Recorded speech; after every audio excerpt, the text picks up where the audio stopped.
Now, just hours before the India-Pakistan World Cup semi-final clash, Mohali saw light rain and thunder showers. The Met Department has also on its part forecast a partly cloudy sky in the region with little chance of light rain by evening tomorrow. We do have a cricket expert, Boria Majumdar, who is in Mohali at the moment. Boria, what really are you hearing from on ground?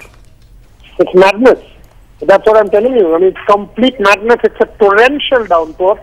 It's still continuing. It's been on for the last almost 45 minutes to an hour. You know, the entire city has been plunged into darkness. Trees have been felled. There was a massive storm, wind velocity of at least 45 to 50 kilometers. Cars were just not flying. I mean, the roads have been all, jammed up. It's tremendous downpour. I mean, it's still continuing. Absolutely no chance of this sort of relenting at the moment. It looks pretty ugly at this point in time. I mean, if this continues for another 1 hour, we might well be in for a delay. It depends on whether the sun comes out in full force tomorrow. If not, God alone knows what's happening to the game. And if this happens tomorrow night, then certainly Duckworth will come into play, and the two captains will now also have to take this into account when they go in for the toss.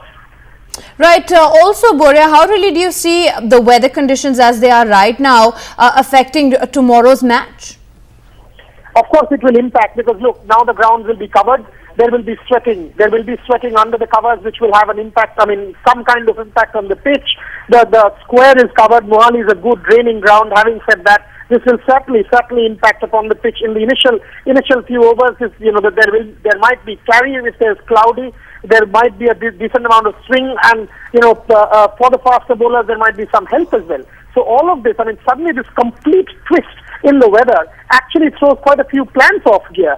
We need to really now wait and see as to how the weather unfolds over the next maybe hour or 2 hours, because if this continues, then there is a problem. Then there is a major problem as far as the match is concerned tomorrow. But one can still hope that if it's bright and sunny tomorrow and with a 2:30 start, one hopes that the match will start on time. But if this is a regular feature, yesterday also it drizzled and today was a torrential downpour, the captains will have to take this into account while batting second.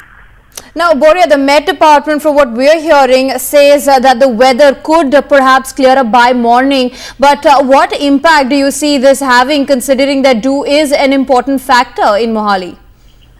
Forget the dew. Now the outfield will be soggy. The outfield will be soggy. Whether there is any damage to the pitch or any impact on the pitch, we have to wait and see. It's a good draining ground. It will be covered. The square will be covered. The pitch will be covered. But there will be sweating. There will be sweating under the covers on the track, so one has to wait and see what impact that has. Obviously, there will be some moisture. Now, if there is some moisture, the faster bowlers will get help initially. So that is another important factor. Now, how bright the sun comes out tomorrow morning is going to be big, because today morning, the sun did come out, but that was later part of the day. It sort of became bright and sunny from noon. Initially, it was cloudy and very windy in the morning. Now, if that happens, that's another problem. Overall, this does mix up the situation, it does complicate quite a few equations, quite a few plans, makes the whole situation much more complicated going into the game tomorrow.